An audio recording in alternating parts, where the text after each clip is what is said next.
இரண்டாம் இடத்தை பெற்றுக் கொண்ட மதரசா சீனங்கோட்டை கூட்டிமலை அல் மதரசத்துல் ஜலாலியா 66 இரண்டாவது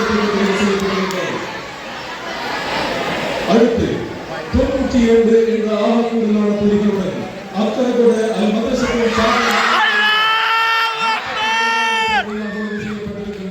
இந்த வருட